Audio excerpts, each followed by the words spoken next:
Shalom from Jerusalem. My name is Shani Ferguson. The vote was unanimous, and this is what you need to know about it.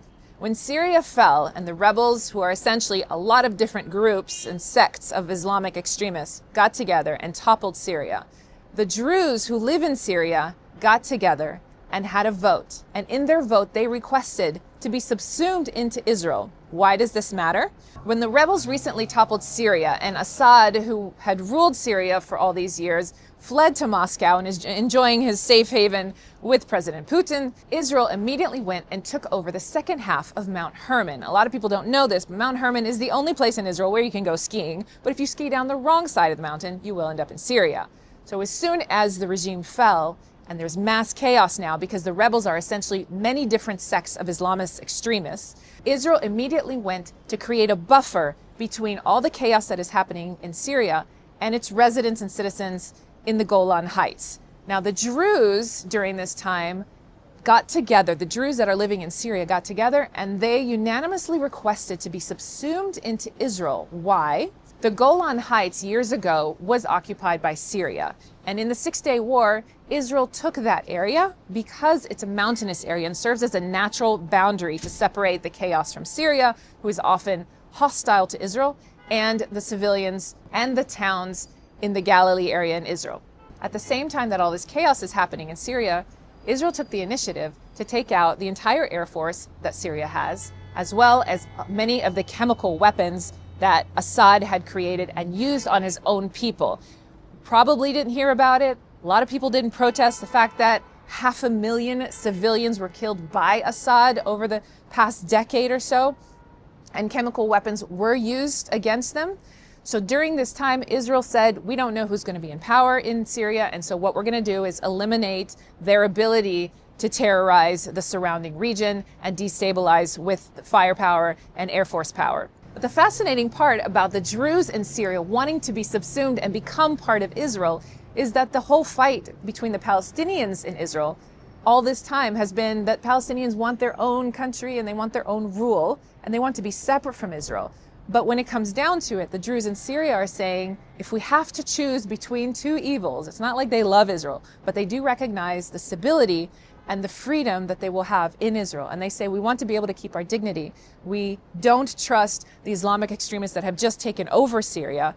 And we want to be reunited with our brothers and sisters who are Druze that live in the Golan Heights.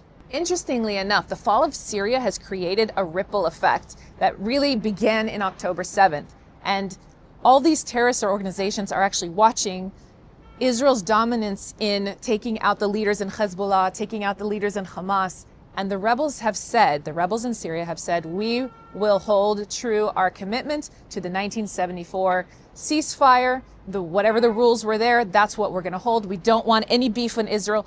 Hezbollah has now said that they want a peace treaty with Israel, which is mind-blowing because their sole existence was so focused on destroying Israel. But now that the toppling of Syria has cut off their weapons supply from Iran, they realize they're at a very weak spot and they are asking for a peace treaty.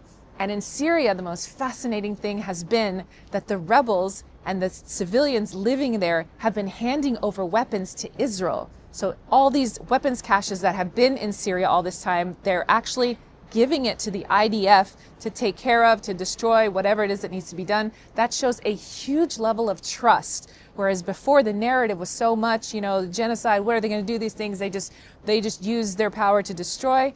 And yet here we have Islamist extremist rebels cooperating with Israel to remove and demilitarize that entire area. It's a fascinating turn of events. It's very interesting to see what Israel's going to do with the Druze request to be added into Israel, because that is not an easy thing to do.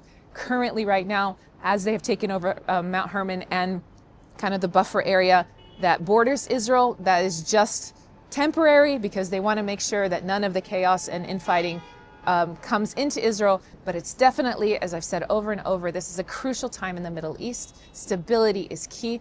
Israel is really the only stable place, for better, for worse, with whatever internal issues we have. Our prime minister is busy testifying in court cases against him. These are 8-year-old court cases that are finally happening. So it's Definitely an interesting time in Israel, but the next people who will take their places of leadership in countries like Lebanon, in organizations like Hezbollah, in Syria, and in Gaza will be setting the stage for possibly what will be the leadership for the rest of our lives.